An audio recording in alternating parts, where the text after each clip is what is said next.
संस्कृति चरित्र के विकास में है, वस्त्रों में नहीं। हमारे शास्त्रों और महापुरुषों ने हमें यह स्पष्ट रूप से सिखलाया है कि चरित्र और आचरण की संस्कृति का महत्व हमारे वस्त्रों से कहीं ज्यादा है।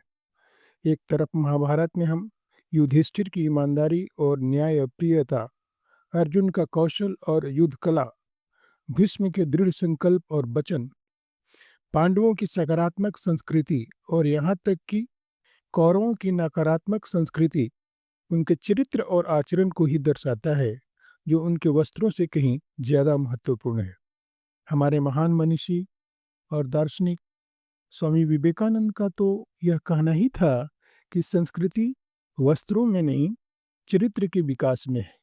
उनके अनुसार किसी व्यक्ति की संस्कृति का सच्चा प्रतिनिधित्व उसके चरित्र, उसके विचारों और उसके कार्यों द्वारा होता है, न कि उसके द्वारा पहने जाने वाले कपड़ों से। अर्थात आंतरिक गुणों का विकास ही वास्तविक संस्कृति का द्योतक है। स्वामी जी ने जोर देकर कहा है कि संस्कृति बाहरी दिखावे या रीति रिवाजों से निर्धारित नहीं होती, बल्कि उसके आंतरिक गुणों, उसके चरित्र और आचरण से होती है। उनके इस विचार को उनके साथ जुड़ी इस कहानी से और भी दिलचस्प तरीके से समझा जा सकता है। एक बार स्वामी जी विदेश यात्रा पर गए थे।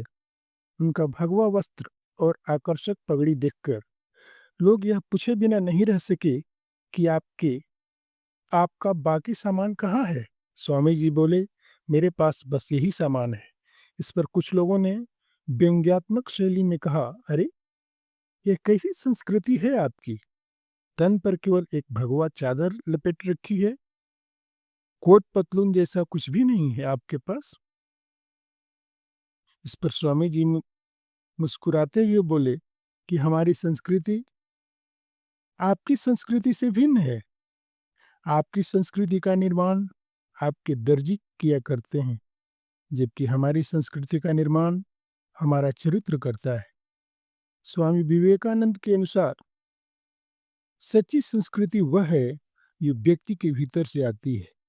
इसमें व्यक्ति के चरित्र की ईमानदारी, उसका साहस, उसमें निहित दया और सहानुभूति जैसी सकारात्मक विशेषताएं शामिल हैं। अब हम अपने महाकाव्य महाभारत की तरफ चलते हैं, जहाँ पांडुपुत्र युधिष्ठिर को धर्म के प्रति पूरी तरह समर्पित पाते हैं। वे अनेक कठिनाइयों का सामना करते हुए भी सत्य और न्याय का पालन करते थे।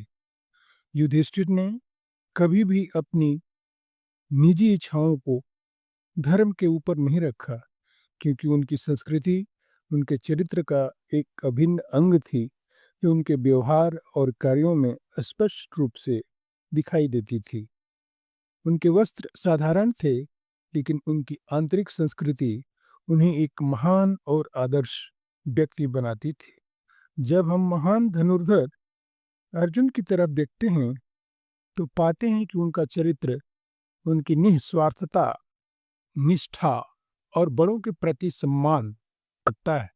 उन्होंने अपनी क्षमता का प्रयोग दूसरों की मदद के लिए किया। अर्जुन का द्रोणाचार्य के प्रति सम्मान, उनकी शिक्षा को ग्रहण करना, कृष्ण के प्रति उनकी भक्ति और द्रौपदी स्वयंवर में उनकी मदद करना उनके चरित्र के उदाहरण हैं, जो उनके वस्त्रों से परे हैं। उनके वस्त्र केवल एक समय और स्थान का प्रतीक थे, और वे उनकी आंतरिक विशेषताओं का प्रतिनिधित्व नहीं करते थे। इसी महाभारत महाकाव्य के महान पात्र भीष्म पितामह का त्याग, उनकी निष्ठा और कर्तव्य के प्रति समर्पण उनके चरित्र का अभिन्न अंग थे। उनके वस्त्र तो केवल उनकी सामाजिक स्थिति को दर्शाते थे। जब भीष्म ने अपने पिता शांतनु का विवाह कराने के लिए आजीवन ब्रह्मचर्य की प्रतिज्ञा ली, तो यह उनकी संस्कृति के अनुसार एक महान त्याग था, क्योंकि उन्होंने पितृ इच्छा को पूरा करने के लिए अपने व्यक्तिगत जीवन का त्याग कर दिया था। वे अपने कर्तव्यों के प्रति समर्पित थे, चाहे अपने पिता की सेवा हो या कौरवों की रक्षा। उन्होंने सिद्धांतों से कभी समझौता नहीं किया। उनका ज्ञान, उनकी नैतिकता और उनकी सामाजिक स्थिति उनके मूल्यों और सिद्धांतों से जुड़ी थी, जो उनके वस्त्रों से परे थी। उनके वस्त्र केवल उनके सामाजिक स्थिति को दर्शाते थे। जब हम पांडवों की ओर चलते हैं तो पाते हैं कि उनकी संस्कृति सकारात्मक थी, जिसमें पारिवारिक एकता, विपरीत परिस्थितियों में सकारात्मक सोच, विनम्रता, संयमित भाषा का प्रयोग आदि शामिल है।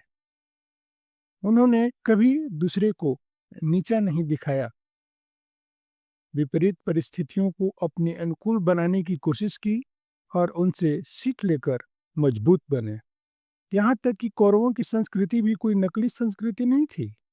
वे कुरु वंश के सदस्य थे और उनकी संस्कृति और रीति रिवाज कुरु वंश के पारंपरिक मूल्यों और नियमों पर आधारित थे।